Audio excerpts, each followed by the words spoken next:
ایک یہودی عالم اور حضرت دیدار مصطفیٰ صلی اللہ علیہ وسلم حضرت سیدنا ابو ہریرہ رضی اللہ تعالی عنہ سے مروی ہے کہ نبی پاک صلی اللہ علیہ وسلم کے وصال مبارک کے بعد ایک جمعرات کی صبح ہم بیٹھے ہوئے تھے کہ اونٹ پر ایک سوار سفید ریش بوڑھا آیا۔ اس نے اپنی سواری کو دروازے پر باندھا اور کہتے ہوئے اندر داخل ہوا، تم پر سلامتی ہو، اللہ پاک کی رحمت نازل ہو، کیا تم میں اللہ پاک کے رسول صلی اللہ علیہ وسلم موجود ہے؟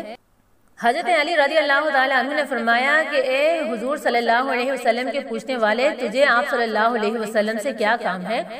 اس نے کہا، میں یہودی علماء میں سے ہوں، 80 سال سے تورات کا مطالعہ کر رہا ہوں اور متعدد مقام پر اللہ پاک نے اپنے نبی پاک صلی اللہ علیہ وسلم کا ذکر بڑی تفصیل سے کیا ہے۔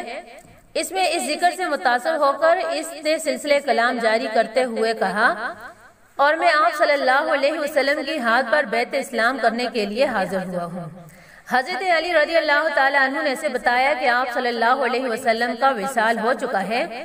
اس پر اس عالم نے افسوس کا اظہار کیا اور کہا، کیا تم میں ان کی اولاد پاک ہے؟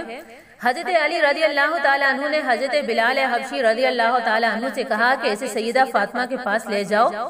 وہاں جا کر اس نے اپنا تعارف کروایا اور اپنی خواہش کا اظہار کیا کہ میں آپ صلی اللہ علیہ وسلم کے کپڑوں کی زیارت کرنا چاہتا ہوں۔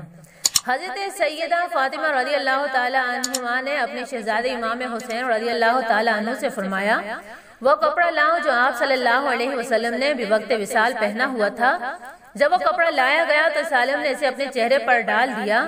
وہ اس کی خوشبو سونگتا رہا، خوشبو سونگتے سونگتے بار بار کہتا رہا، اس صاحب صوف پر میرے ماں باپ قربان ہو، نبی پاک صلی اللہ علیہ وسلم پر میری مال دولت اولاد سب قربان ہو۔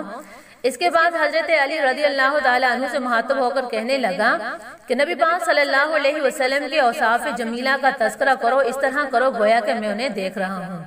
یہ بات سن کر حضرت علی رضی اللہ تعالیٰ عنہ اپنے جذبات پر قابو نہ رکھ سکے۔ حضرت علی رضی اللہ تعالیٰ عنہ شدت سے رو پڑے اور کہنے لگے، اے سائل خدا کی قسم، آپ صلی اللہ علیہ وسلم کی زیارت کا جس قدر تجھے اشتیاق ہے، مجھے اس سے کہیں بڑھ کر اپنے نبی صلی اللہ علیہ وسلم کی ملاقات کا شوق ہے۔ بعد ازاں حضرت علی رضی اللہ تعالیٰ عنہ نے نبی پاک صلی اللہ علیہ وسلم کا سراپا مبارک کا ذکر بڑی تفصیل سے فرمایا، جسے سن کر وہ یہودی عالم رو پڑا اور آپ صلی اللہ علیہ وسلم کی ذات پر ایمان لا کر ہمیشہ کے لیے عشق مصطفیٰ سے وابستہ ہو گیا۔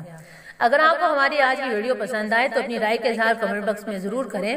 نیکی کی بات سن کے اس کو آگے پھیلانے صدقے جاریہ ہے، اس ویڈیو کو زیادہ سے زیادہ شیئر کریں۔